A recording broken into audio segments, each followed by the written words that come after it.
The law of parties in criminal law refers to a legal doctrine that holds you liable for crimes committed by someone else. That's right, you could be held liable for a crime you didn't even commit. In this video, I'll explain how the law of parties works and how you could spend a lot of time in jail for something you didn't do. Hello folks, I'm Andrew Williams. Welcome to another edition of the Fedora Lawyer. I'm board certified in criminal law and I have over 30 years of trial practice behind me.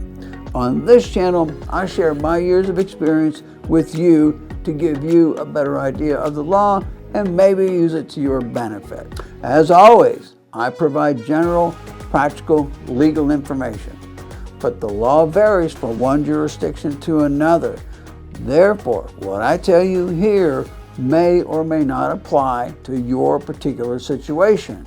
If you have a legal problem, make sure you reach out to an attorney in your area to advise you about the facts and circumstances that are particular to your case. Okay, let's get to it. So what is the law of parties? You can kind of think of it as a form of aiding and abetting or helping someone commit a crime. But you might think you're participating in one type of crime, but then it escalates into a more serious crime that you never anticipated, never expected, which means you could be held liable for something that somebody else did that was totally unexpected. Now, the best way to explain the law of parties, I think, is by way of example. Say there's two guys go into a Walmart store. They're going to grab a few items and go through the self-checkout, and they're not going to pay for them. They're just going to kind of slide through there. So they neglect to pay for the items, and they head on out the front door. In most cases, this would just be a misdemeanor shoplifting or theft case. But let's say loss prevention spots them heading out the front door and confronts them, tries to detain them. Now, one person says, okay, we're caught. We're going to call it a day. You can have the stuff back. I'm done. I'm not going to mess with this anymore.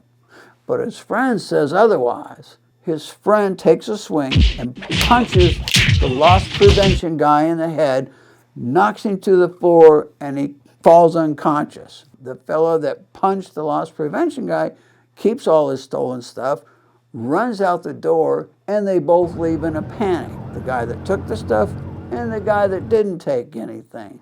The guy that takes the stuff gets the guy that didn't take anything to drive him away so they can get out of there before they get caught. Unfortunately for them, Walmart has cameras everywhere.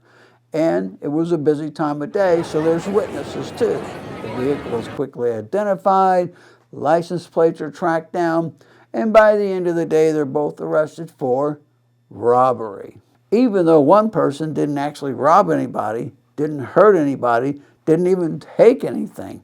But because he helped the other person get away, he assisted in the robbery. He helped him commit the crime of robbery. So he's just as liable as if he did the robbery himself. This is true even though he never intended any of this to happen. This is called the law of parties. If you participate in a crime, you become liable for whatever crime actually resulted. In this case, they participated in what they thought was going to be just shoplifting. But then it turned into a robbery case. In this example, the one guy may have thought it was just going to be shoplifting spree, but then the venture turned into a full-blown robbery, a felony case where somebody might spend a couple of years in prison. And that's how the law of parties works. Everyone is responsible for what everyone else does that participates in the crime. Now, different jurisdictions have different rules regarding the law of parties. In some jurisdictions, everybody's liable for what everybody else does. Other jurisdictions, they kind of measure it. How much participation did he have? What did he do compared to the other person? All right, so that's the law of parties in a nutshell. Hopefully this information was helpful. If it was, hit the like button for me. YouTube will send it out to other people that are looking for similar information, and maybe somebody else will find it helpful and informative. If you like getting videos like this on legal topics, you can also subscribe to my channel.